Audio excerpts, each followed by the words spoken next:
Alors bonjour, cette troisième vidéo sur R pour quelque chose d'un peu original. Donc on va prendre une série univariée et cette série qu'on va prendre va ressembler à une répartition normale.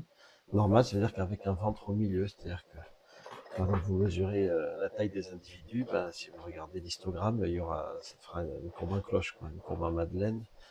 Évidemment, il y a moins d'extrêmes. C'est assez général comme répartition. Donc on va voir si ces deux séries, C1 et C2, qu'on va importer, euh, correspondent à la loi normale ou bien ne font que y ressembler. Et pour ça, on va utiliser un test qui est marqué là. Quand on est sur la loi normale, la probabilité d'être entre mu moins sigma, donc je suis en train de prendre k égale 1, mu moins sigma et mu plus sigma est de 68,27%. Je parle de probabilité, mais en statistique, c'est pareil. En théorie, c'est une répartition sur la loi normale.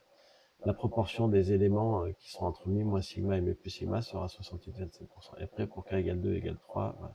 Le plus connu, c'est k égale 2, 95% sont entre mu moins 2 sigma et mu plus 2 sigma. Et donc, on va étudier ça sur des séries. Donc, c'est parti. C'est parti. Donc, eh bien, j'importe. Donc, je suis dans Files. Ça, je vérifie, j'ai bien fait cette as working directory. J'importe le premier, j'importe le deuxième, et je fais head pour vérifier que bon, là, je suis en série univariée, n'ont rien à voir l'une avec l'autre, hein, n'ont rien à voir. Ça me demande deux séries dont l'une est normale et l'autre faussement normale. Je vois encore qu'il y a une colonne qui sert à rien ici, donc je vais l'éliminer. Bon, ça c'est assez classique. Et je vais dessiner la densité de la première, la densité de la deuxième. Bon, ça revient même que de faire l'histogramme. Alors, ce que je vais faire, c'est que par-dessus l'histogramme de C1, je vais tracer une courbe normale. Donc la courbe de la répartition de la normale, dans R, c'est des normes. Donc X, bon, vous devez indiquer la moyenne que vous voulez. Donc je prends la moyenne de C1. L'écart type, je prends l'écart type de C1. A d'égal true, parce que je vais la mettre par-dessus. Voilà, donc le main égale C1 ici ne sert à rien, vu qu'il y a déjà un main qui s'est écrit là. Donc quand on plotte par-dessus, le main ne sert à rien, je pourrais l'enlever. Et ensuite, je plotte le deuxième C2. Pardon, je recommence. Alors, du coup, j'obtiens ces quatre graphiques. Et vous voyez que la courbe de la normale de même moyenne et écart type que la variable, que la série C1, eh ben, elle s'ajuste très très bien. Donc ça nous dit que c'est très certainement une approximation, une répartition normale. Tandis que là, bon, certes, il y a un ventre au milieu et tout, mais ça colle pas très bien. Alors, on va aller vérifier avec notre histoire de pourcentage. Donc d'abord, je définis cette fonction. Donc qu'est-ce qu'elle fait cette fonction? Ben, elle prend un vecteur V et elle prend dans V tous les éléments qui sont supérieurs à A ou inférieurs à et inférieurs à B. Donc je rappelle que ça, c'est un vecteur de booléen. C'est-à-dire il contient false, false, true, true, enfin ça dépend hein, si les éléments sont plus grands que ça aussi. Donc ça c'est un booléen, et là, il agit sur des vecteurs de booléen. Donc ça c'est un vecteur de booléen. Et donc la moyenne, bah, ça va nous donner du coup la fréquence des éléments des vecteurs qui sont entre A et B. Alors je vous ai proposé un petit test là pour vérifier, donc je prends ça.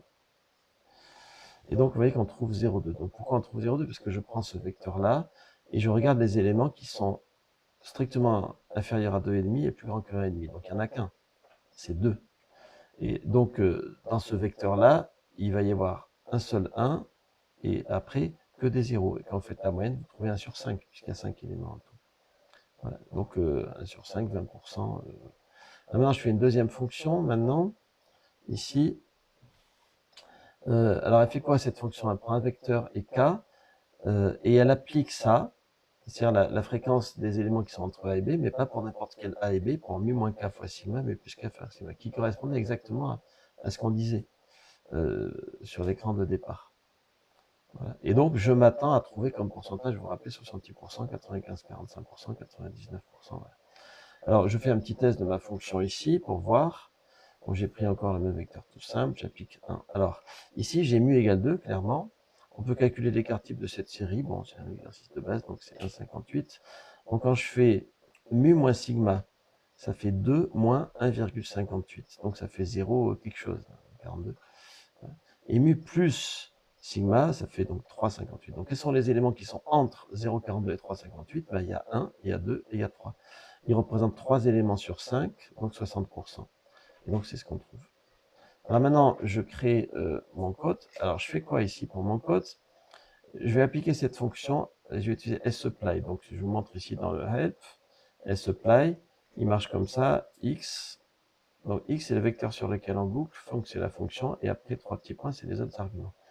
Donc, sapply, il prend comme argument v et k. Je veux boucler sur k. Je veux faire 1 et 3. Donc, c'est-à-dire que ça, c'est derrière, on ne fait jamais de for, de boucle. Donc, j'applique sur ce vecteur k 1, 2, 3 ma fonction SPS, mais SPS, elle a besoin d'un autre argument qui est v. Donc v, c'est-à-dire que là, je suis en train de créer une fonction qui va agir sur un vecteur v et qui va boucler sur v le SPS appliqué à k égale 1, k égale 2, k égale 3. Et je vais obtenir 3 éléments à la fin, à qui je vais donner des noms uniquement pour l'affichage.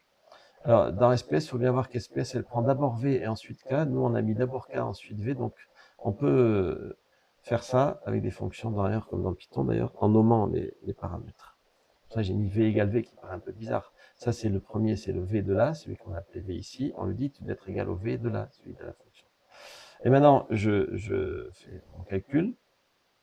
Pardon, j'ai pas exécuté là ici. Je fais mon calcul. Et vous voyez que pour la première, ça correspond parfaitement. 0,68, 0,95, 0,99. Voilà, on est bon, quoi. Pour la deuxième, c'est n'importe quoi. Donc, c'est un test un peu original, en fait, pour vérifier si une répartition est normale. Mais tout ça, c'est pour faire manipuler R. Donc ici, vous avez des fonctions, vous avez un sapply, vous avez un petit résultat de probabilité connu sur le loi normale. Donc voilà, c'est un exercice intéressant qu'il faudrait bien savoir faire à partir de rien, en fait.